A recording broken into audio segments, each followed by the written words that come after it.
रसवर्षान श्री सद्गुरु महिमा, page number 78, 7-8, दुआ number 20।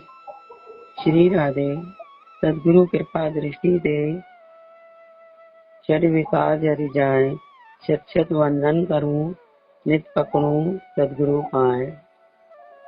सदगुरु के कृपा प्रसाद से छह विकार काम क्रोध लोभ मोह मद मात्सर्य बिल्कुल जल जाते हैं।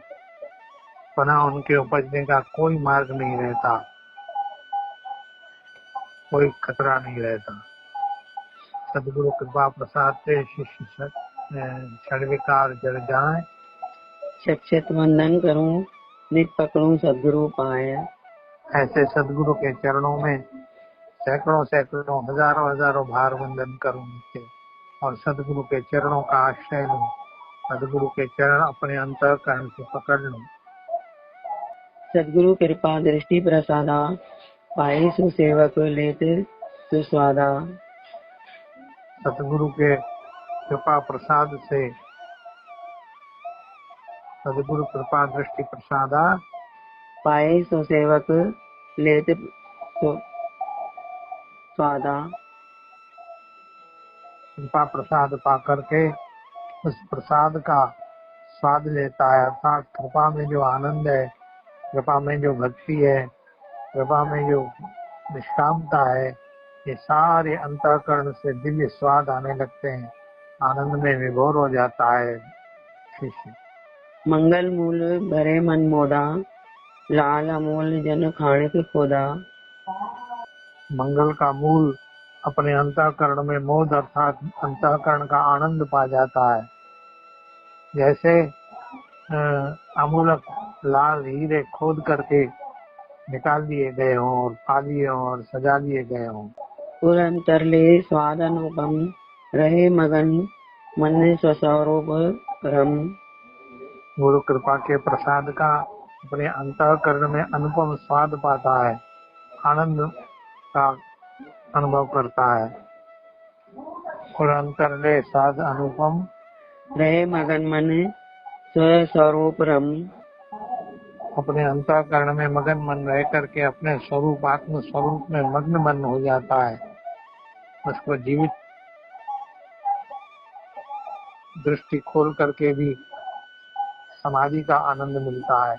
परे न बरसत परे न बरनत, कैसो स्वादा कैसो रंग रूप मर्यादा। ये वर्णन का विषय नहीं है, ये अनुभव का विषय है। कोई कहे इसका वर्णन करो तो नहीं कर सकता। परे न वर्णत कैसो स्वादा कैसो रंग रूप मर्यादा। उसका क्या रंग है, उसका क्या रूप है, क्या मर्यादा है, इसका वर्णन नहीं हो सकता। केवल अपने अंतःकरण में इस आनंद का अनुभव करता है। मुख खाई गुड़ ज्यों मुस्कावे, नैनन सैनन भाव बतावे। जैसे गुड़ खा करके गूंगा व्यक्ति केवल मुस्कुराता है आंखों से और हाथ से भाव बताता है कि बहुत स्वादिष्ट है, बहुत स्वादिष्ट है, लेकिन गूंगा होने के कारण इतना भी नहीं बता सकता कि मीठा है। अगर बोल भी सके तो इतना ही कहेगा कि मीठा है, लेकिन अनुभव तो स्वयं खाने से ही होगा ना। तैसी गति होई कृपा पात्र की, सुधी न रहे मन धन गात्र की। ऐसी गति कृपा पात्र की होती है जो गुरु की कृपा का पात्र बन जाता है। तन की, मन की और शरीर की कोई भी सुधि नहीं रहती, आनंद में विभोर हो जाता है। छोटी जात सत असत वासना, मिथ्या जग की भ्रांति कल्पना। सत असत की वासना छूट जाती है, क्योंकि वास्तव में सत परमात्मा में वो निष्ठ हो जाता है, तो ये द्वैत रहता ही नहीं है सत असत का। छूट जाती सत असत वासना, मिथ्या जग की भ्रांति कल्पना।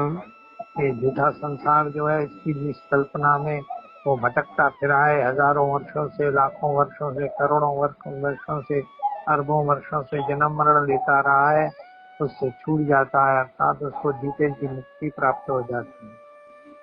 पाई प्रसाद अखंड रस पावे, सो कैसे ताको स्वाद बतावे। प्रसाद पाकर के गुरु कृपा का अखंड रस की प्राप्ति कर लेता है। वो उसका स्वाद कैसे बचा सकता है। वास्तव में वो इतना ही कह सकता है कि मेरे आनंद का पारावार नहीं रहा, मैं आनंद में डूब उतरा रहा हूँ, बस इतना ही बता सकता है। यह आनंद क्या है, उसका अनुभव तो जिसको प्राप्त हो की कृपा उसी को ही होगा। सदगुरु की सेवा करी पावे कृपा प्रसाद, विषय को रस छूटे सहजे ऐसो अनुपम स्वाद। दोबारा पढ़ो। सदगुरु की सेवा करी पावे कृपा प्रसाद, विषय को रस छूटे सहजे ऐसो अनुपम स्वाद। ये कृपा प्रसाद सदगुरु की सेवा करने से प्राप्त होता है, सदगुरु की आज्ञा मानने से होता है, सदगुरु के एक एक शब्द का पालन करने से होता है।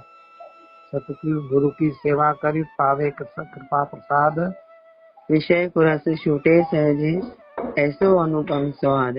विषय रूपी कुरस अपने आप छूट जाता है, ये दिव्य आनंद दिव्य कृपा प्रसाद पा करके ऐसा अनुपम स्वाद है गुरु के कृपा प्रसाद का। राधे राधे बाबा जी। राधे राधे।